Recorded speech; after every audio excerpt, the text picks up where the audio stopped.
llevaron, si ustedes llevaron la sugerencia de ir leyendo, pues ustedes leyeron todo, Hechos de los Apóstoles, así como lo fuimos haciendo de alguna manera, pues como por secciones, por capítulos, ¿verdad? Y ya tienen una idea por lo menos panorámica de lo que es Hechos de los Apóstoles.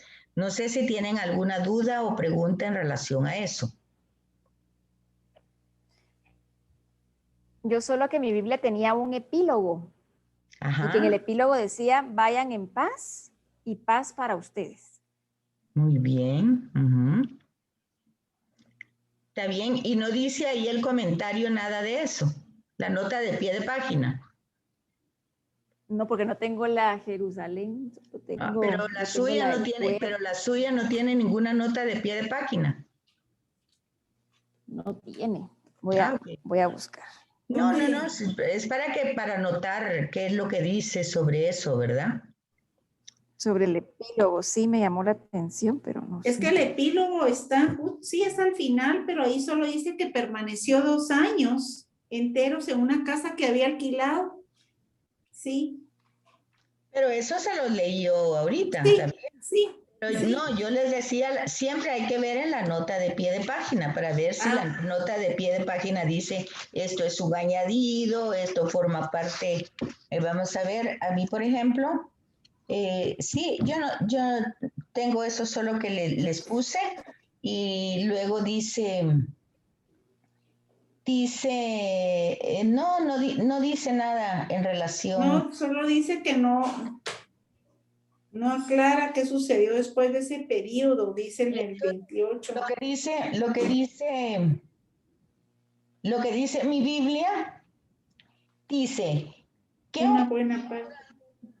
Años de cautividad, o sea, mientras estuvo en esta casa, fue puesto en libertad y pudo realizar su ansiado viaje a España. Esta es la pregunta, ¿verdad? Sufrió una segunda cautividad en Roma y terminó en el martirio. Es otra pregunta. Dice, Lucas no satisface nuestra curiosidad al respecto. En realidad, el libro no es biografía ni de Pedro ni de Pablo, sino la historia, oigan, la historia de la palabra de Jesús que se hace presente en las comunidades con una presencia viva, con su espíritu, ¿verdad? Por eso es impulsada por el Espíritu Santo. Resuena triunfante, libre y sin cadenas, tanto en Roma, en los tiempos del narrador, como en nuestra época actual, en todos los confines del tiempo. Pedro y Pablo fueron los testigos de esta palabra en las comunidades que nacían hace 2000 años.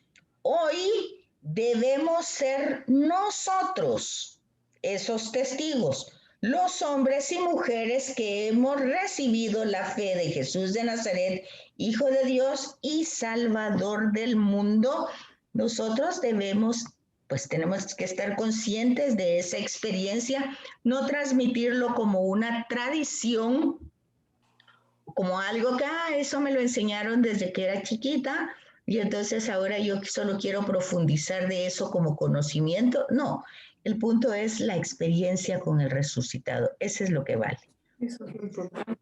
Eso es lo importante. Sí. Y aquí dice también que fue en el tiempo de Nerón. Así dice el pie de página de mi Biblia. Sí, porque del Nerón 64 al 67. Sí. En el tiempo de Nerón. Sí, él fue el emperador que quemó Roma y que le echó la culpa a todos los cristianos. Bueno, entonces ahora entramos a la segunda parte y de aquí al final del trimestre, pues entonces ya nos dedicamos al corpus. ¿Cómo están ordenadas estas cartas? Este es el corpus paulino.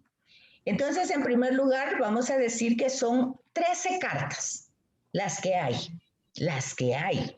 No necesariamente las que escribió, las que hay. Y que son muy importantes porque forman parte del canon bíblico, ¿verdad?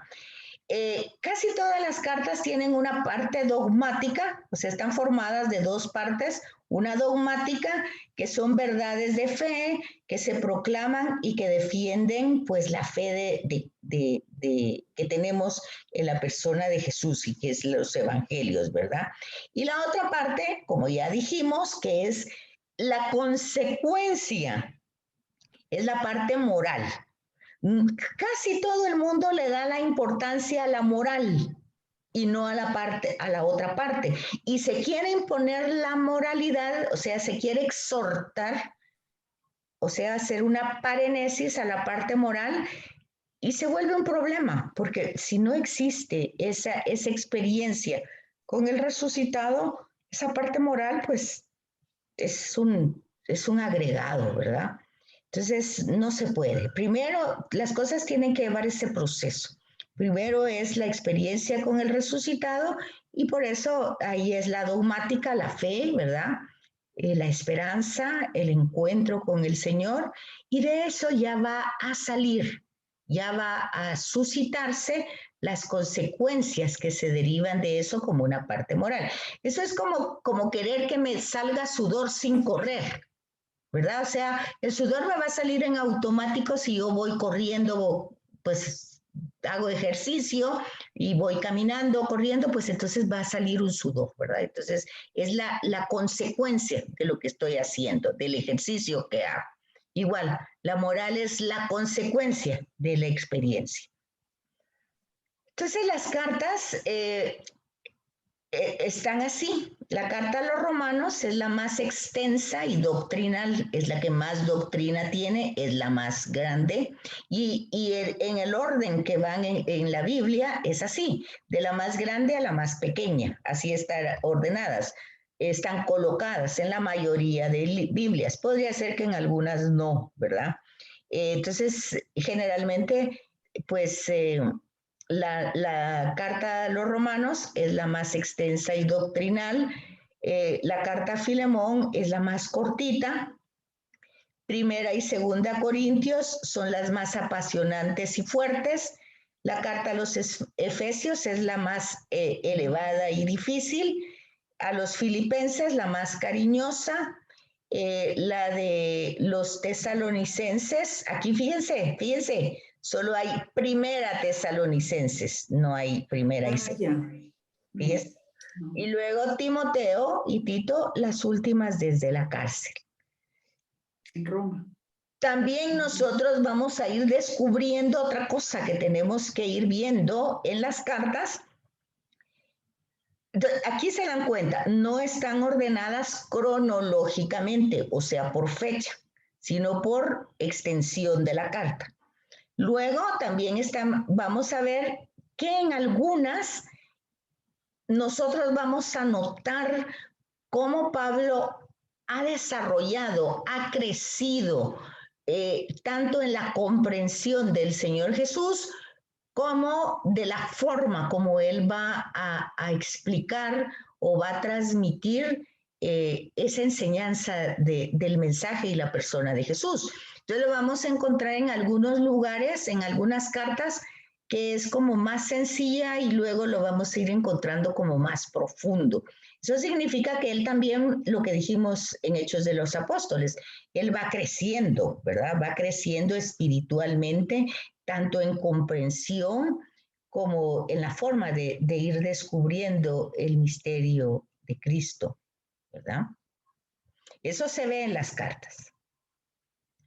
Entonces, primero, como introducción, todas las cartas van a tener una introducción y en el canon del Nuevo Testamento figuran 13 cartas atribuidas a Pablo. En nuestras Biblias aparecen en este orden. 1, las enviadas a comunidades y 2, las enviadas a personas particulares. O sea, las de Tito, Timoteo van a estar al final. Primero están dirigidas a los Gálatas, a los Efesios, a los Filipenses, eso es a comunidades. Acuérdense que iglesia significa comunidad, o sea, asamblea. Iglesia no significa la casa se llama templo. y la reunión en esa casa es la iglesia, las comunidades, todas ordenadas según su extensión, de mayor a menor, sin atenerse al orden cronológico en que fueron escritas, o sea, las fechas, ¿verdad? Entonces, ¿cómo van a estar? Vean ustedes si así la tienen en su Biblia. Van a encontrar entonces en las cartas, primero a los romanos, después a los corintios, 1 y 2, después a los gálatas, después a los efesios, luego a los filipenses, luego una a los colosenses. Aquí sí hay 2, 1 y 2 tesalonicenses, 2 a Timoteo, 1 a Tito y 1 a Filemón. Así es como les va a aparecer en su Biblia. ¿Así les aparece? Muy bien. Sí, Betsy. Perfecto. Ok. El orden de las cartas también hay otros cánones, no solo el nuestro, sino que hay otros, dice el Códice del siglo VIII, el canon de Muratori, pues tiene otro orden, ¿verdad? Por eso se pregunta qué Biblia es la que ustedes tienen, porque la pueden encontrar de diferentes formas. Entonces se aparece Corintios, Efesios, Filipenses, Colosenses, Gálatas, Tesalonicenses, Romanos. Luego Corintios, o sea, no está 1 y 2 Corintios, no están juntas. También miren, Tesalonicenses está una, y luego está los romanos, y luego está la otra tesalonicense, y luego sí están a las personas, ¿verdad? A Filemón, a Tito, a Timoteo. O sea, llevan un orden. ¿Qué estamos diciendo aquí? Que depende de la Biblia, puede tener órdenes diferentes. ¿Sí está? ¿Estamos? ¿Vamos conmigo? ¿Van? Los evangelios y las cartas están escritas en griego koiné. ¿Qué es el griego koiné? Es un griego popular, en lo que hablaba el pueblo, ¿verdad? No es el culto de los filósofos y de los estudiosos. Está influenciado por el griego de los 70. O sea, ¿quiénes son los 70? Fueron aquellos 70 sabios que tradujeron, ¿verdad? El Antiguo Testamento lo tradujeron al griego. ¿Por qué lo hicieron? Pues porque ya había muchos judíos que estaban en la diáspora. ¿Qué es la diáspora? Que ya no estaban en Palestina, estaban fuera. Entonces, ellos se van a reunir, 70 sabios judíos, y van a traducir la Torá, o sea, lo que ellos tenían en hebreo, lo van a traducir al griego, ¿verdad? Y ahí se van a usar frecuentes semitismos y abundan expresiones litúrgicas porque están escritos por estos 70 sabios o rabinos judíos. El lenguaje no es refinado, sino es más bien funcional.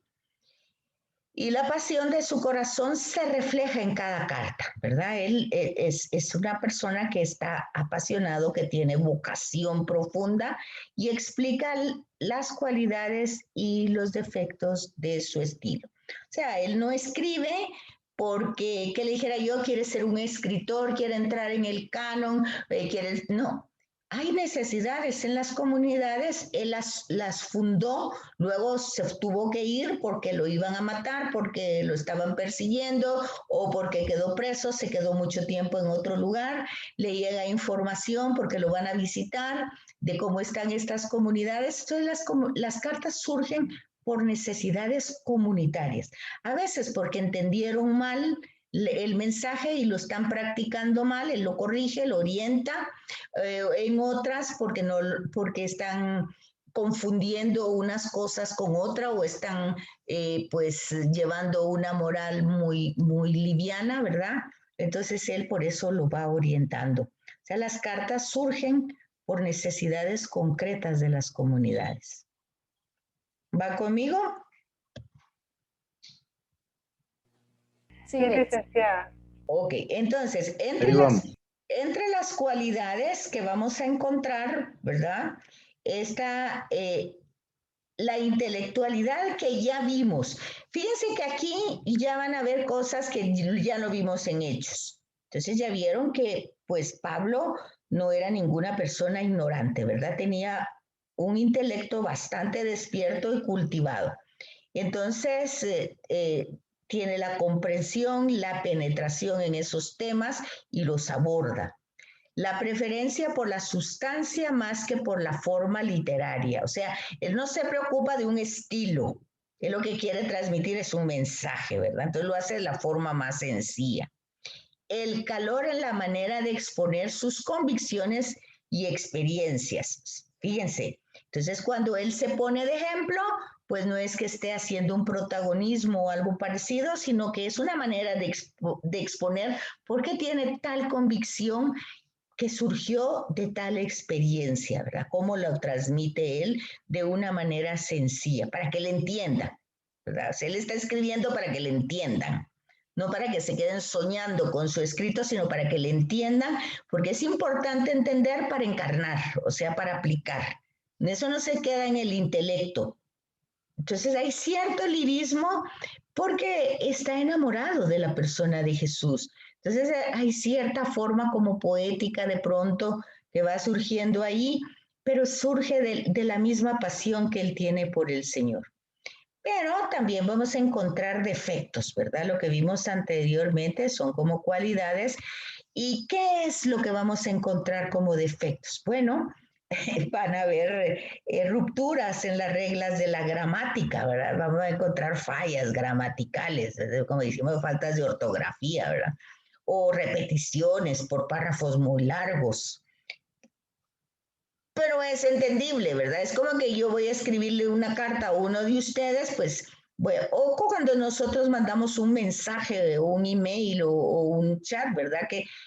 Vamos a mandar algo rapidito para que se entienda, a veces no se entiende. Ese es el problema, ¿verdad? A veces o entienden otra cosa.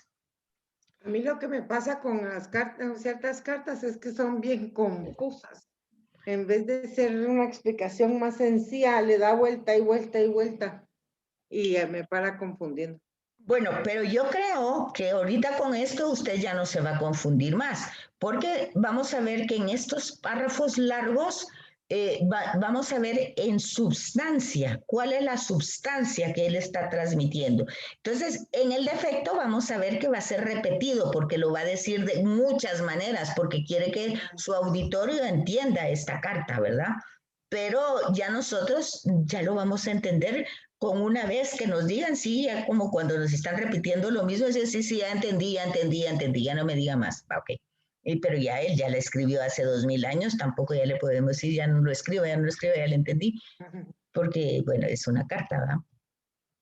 Entonces, este estilo, ya decimos, pues, que las cartas son una prolongación de su anuncio, una orientación muchas veces, una explicación al Evangelio para concretarla en cosas, en hechos, en acciones, ¿verdad? Entonces, no es que vayamos ahí a buscar una belleza, un estilo, ¿verdad?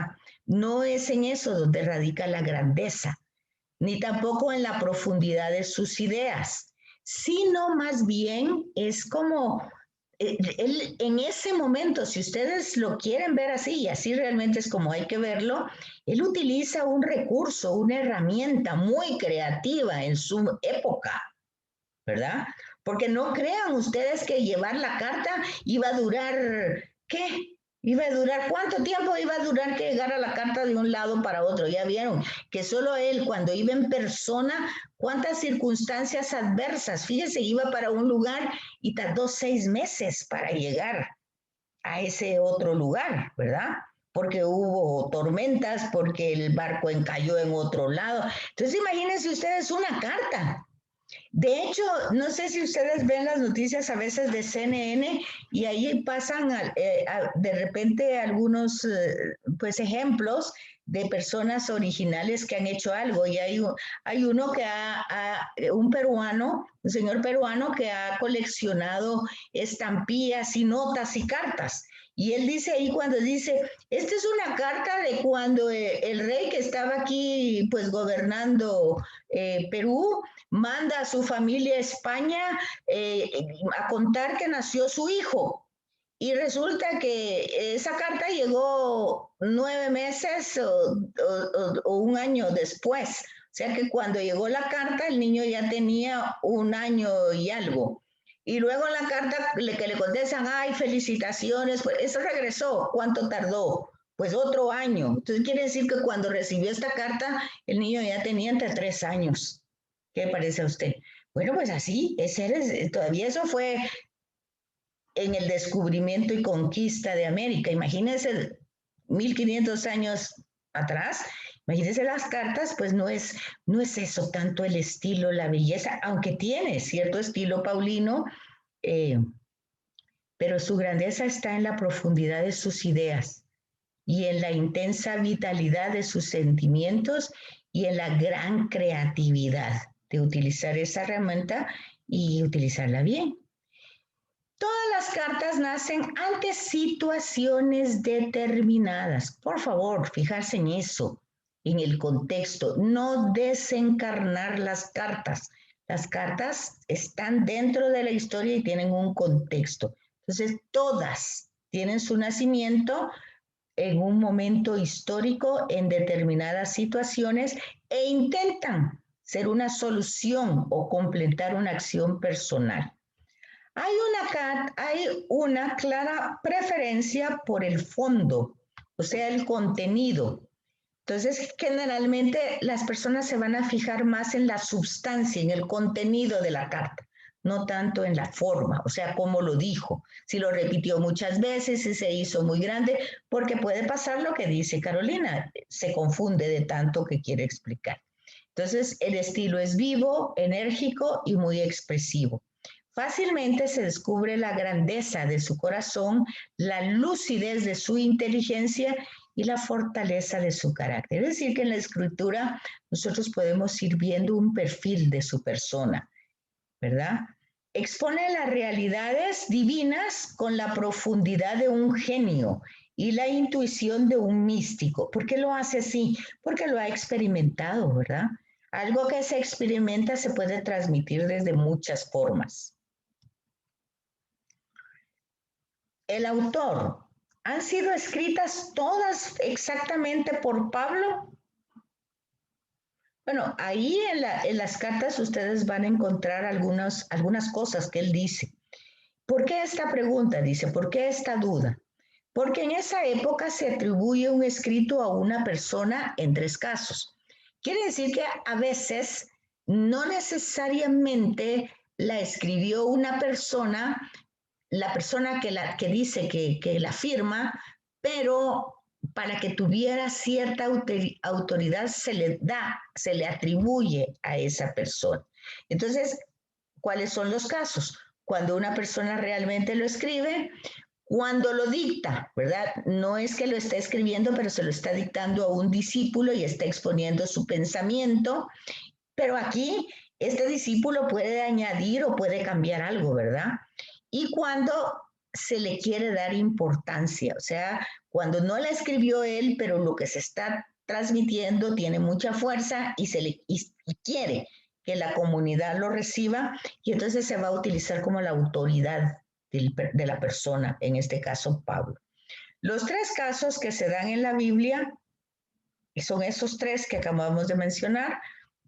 Por eso es que la atribución de una carta a Pablo puede ser en 3 sentidos. Pablo escribió, lo hizo algún discípulo, lo describió otra persona y se le atribuye a él como una pseudominia, y las cartas de Pablo para darle autoridad apostólica. Ese es que le escribió otra persona y se le pone el nombre de él. ¿Van conmigo hasta ahí? ¿Sí? Sí, Betsy. Sí, licenciada. Sí. O sea, no está diciendo que haya pasado así, está diciendo que en algunos momentos, en algunas cartas se va a ver ciertas cosas cuando se estudia la carta literalmente y entonces surgen estas dudas. La Iglesia reconoce ya en el canon que las 13 cartas del Corpus Paulino, la que ya vimos, están inspiradas por el Espíritu Santo, pertenecen a la Sagrada Escritura, aunque no todas fueran escritas de la misma mano de Pablo. ¿Por qué dice eso? Porque ya cuando se analiza se va a analizar ciertas características de Pablo que algunas cartas no las tienen, ¿verdad? No se discute por eso si ni la canonicidad o pertenencia de la carta a los escritos bíblicos, ni la inspiración, ni el carácter de la palabra de Dios. Sí, solo el estudio literario pues va a reconocer que ahí no hay mucho de Pablo, ¿verdad? No hay un total de acuerdo, pero la mayoría de estos estudiosos que se llaman exégetas opinan que las auténticas que escribió Pablo son 7. Y por eso se llaman proto-paulinas. ¿Cuáles son? Romanos, Gálata, Primera y Segunda Corintios, Filipenses, Filemón y Primera Tesalonicense. Por eso vieron que en el canon Muramani que vimos, el canon, ¿verdad? No estaba la Segunda Tesalonicense, ¿se fijan? ¿Se fijan? Sí, es cierto. Va. Entonces, muchos exégetas niegan que que Segunda Tesalonicenses y Colosenses pues haya sido directamente escrita por Pablo. En relación a Efesios, los comentaristas están divididos. Una mitad dice que sí y la otra mitad lo niega. Y la mayoría de los exegetas niegan las cartas pastorales que sean de Pablo. Todos, absolutamente todos, niegan que Hebreos sea una carta y que sea escrita por Pablo. O sea, ya hoy nadie dice que Hebreos es una carta, porque no tiene esa característica de carta, o sea, no tiene un saludo, un cuerpo y una despedida. Entonces no puede ser una carta. Aunque se diga carta a los hebreos, el estilo literario no es de la carta. Y que la haya escrito Pablo, tampoco. Entonces, ya hoy nadie dice, aunque en muchas Biblias, pero ya se fijaron que no entró en el corpus paulino, ¿verdad? No estaba Hebreos. ¿Sí se fijaron? Sí. Ok, entonces está en el canon, pero posiblemente en su Biblia, en la introducción, eso lo pueden ver como tema sugerido, que es lo que dice su Biblia, si es de Pablo, pero ya saben que no está en el corpus paulino, ¿verdad? Ok, entonces así tenemos. ¿Qué fue lo que escribió Pablo realmente? Según algunos estudiosos, Primera Tesalonicenses fue la primera, Filipenses, Filemón, 1 y 2 Corintios, Gálatas y Romanos. Esas son las 7. ¿Y quién pudo haber escrito? Pues un discípulo, no se sabe quién. ¿Cuáles cartas? Segunda Tesalonicense, Efesios, Colosenses, 1 y 2 Timoteo y Tito.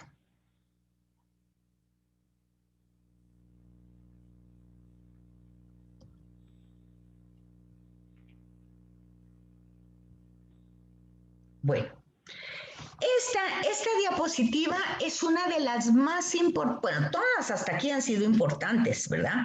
Pero esta es una de que les va a ayudar a su trabajo. Aquí está la cronología de la época y el lugar donde fue escrita Pablo, la carta, ¿verdad? De Pablo. Entonces dice, ¿en qué orden fueron escritas? Fíjense que ese es un trabajo que ustedes tenían que hacer, aquí está. Primera Tesalonicense, más o menos años 51, 52. Pero fíjense, ¿por qué no entra Segunda Tesalonicense para Pablo? Porque está escrita en el mismo año, en la misma época. ¿Verdad? Bueno, pudo haberlas escrito una tras la otra, ¿verdad? Pero ahí vamos a ver qué diferencias hay. Eso la escribió en su segundo viaje. Obviamente, desde su primer viaje no pudo haber escrito ninguna. ¿Por qué? Pues porque apenas está formando las comunidades, ¿verdad? Es el primer viaje. ¿Sí captan? Sí. Entonces, es en su segundo viaje donde escribe, ¿verdad? A las del primer viaje, a las comunidades que había fundado en su primer viaje. Primera Tesalonicense, es la primera carta que escribe. Luego, durante el tercer viaje, durante su estancia en Éfeso, 54-57, de ahí mismo en Éfeso, le escribe a los Gálatas y a los Corintios, 54, 50, que diga solo 57, desde Éfeso. Luego, desde Macedonia, escribe la segunda a Corintios en el año 57-58. Y en Corinto escribe la carta a los romanos, entre el año 58-59. Esta diapositiva es sumamente interesante, ¿no les parece? Sí. Luego tenemos, Correcto. luego tenemos las cartas de la cautividad, que son Colosenses, Efesios, Filipenses y Filemón. Entonces tenemos que en el año 54-57, aquí se fijan que está entre signos de interrogación. ¿Qué significa? Que no se sabe, ¿verdad? Que no es con certeza. Mientras que en primera y en segundo viaje, miren, no hay signos de interrogación. Luego en el año 58-60 en Cesarea de Palestina y 61-62 en Roma. Están ubicadas estas cartas de la cautividad.